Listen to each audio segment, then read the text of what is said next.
Mark, at what point did you come to realise that William of Stratford couldn't have written the plays? I think it was in about 1989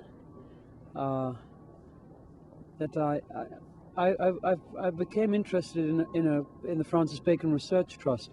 First, because they were I went having read a lot about the Shakespeare, I'll call him, and was a firm believer in him, as I had been all my life. And I initially went along really just saying, well, it's okay about the authorship, I'm not so interested in that, but boy, this philosophy is really explaining things that people had never made sense to me in the plays before. So I went as an actor, getting a lot of help in understanding the plays and the motivation behind the plays.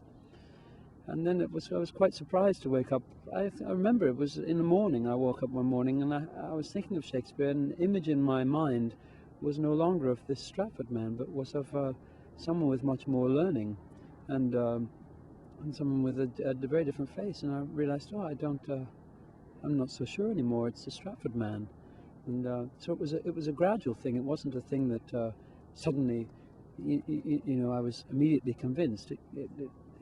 It's a gathering of questions really in your mind, which eventually overwhelm the mythology and the little bit of fact, and make a big question in your mind about it.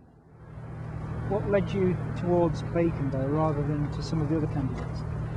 Well, to be fair, that's where I've done most of my reading, and because there is so much to be gained from reading Bacon, whether you agree that he is a possible author of the plays or not, his philosophy that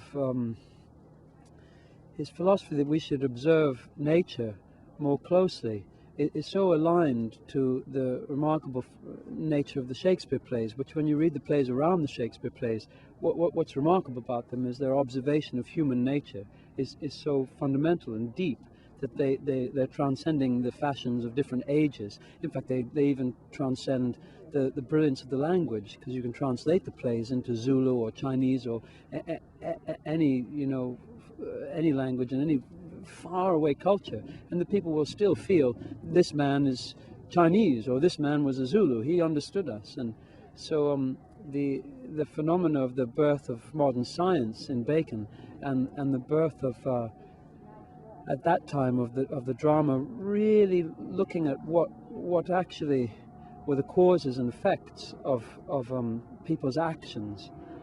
They're very similar. I have read a little bit on Oxford, and the Oxfordian case is very interesting, and I can't see how Oxford wasn't involved, as I can't see how Francis wasn't involved. Obviously, Shakespeare was involved.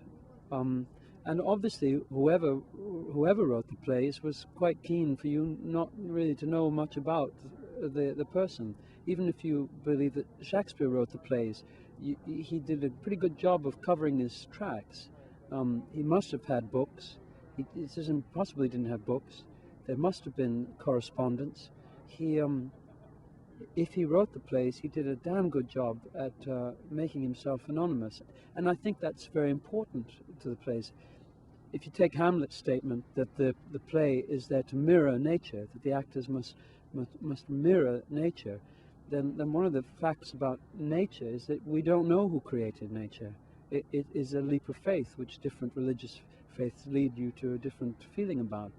And so the anonymity of the author, compared to, say, if you go and hear a Eugene O'Neill play or Tennessee Williams play or a Pinter play, you know something about that person, and so you have an ego in between you and the play. And you can say, oh, that's Tennessee Williams. He was a homosexual man living in the South of America. He had particular issues. With the Shakespeare play, it's a great blessing in a way that you have nothing between you and the plays, and so everyone who goes to the plays can own them and say, this is what it means to me. This is what it reflects in me, and that's a very important thing, which Bacon was conscious of, and which there's no reason that Shakespeare couldn't have been conscious of. Some people are bothered, though, about the other candidates who are proposed as the author of Shakespeare's plays, because they say, why should someone write such brilliant plays and then let someone else take the credit for them? Well, yeah, there are many different answers to that. One of the fundamental things that you need to understand and get a grasp of is that writing of plays at that time was a little bit like writing sketches for a strip joint in London at the moment called Raymond's Review Bar.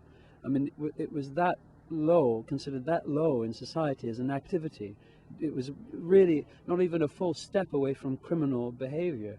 It was really loutish behavior to be writing these plays. And when you read some of the other plays of the period, you know, they're a bit like, you know, very violent videos or very pornographic videos, or they're very sensationalist and not necessarily guiding people at all towards a happy or a more beneficial life. They kind of are just appealing to very base appetites. Shakespeare was very brilliant in thinking, what's the point of preaching to the converted? You know, you need to actually use the medium that is reaching people who are illiterate, people who are stuck in a cycle of violence or addiction of one kind or another to one's desires, and give them some understanding of the causes and effects of killing someone, or you know, doing any kind of behavior, whether beneficial or evil. And I'm not to say that Shakespeare is a kind of reductionist moralist at all, but I think his commitment to enlightening people is unquestionable, using entertainment in a very classic sense. You know, Plato, Aristotle, they all wrote about the theatre as having a potential to be very, very beneficial to society. And I think when you compare the Shakespeare plays to other plays around at that time, you find they have that generosity of purpose to them.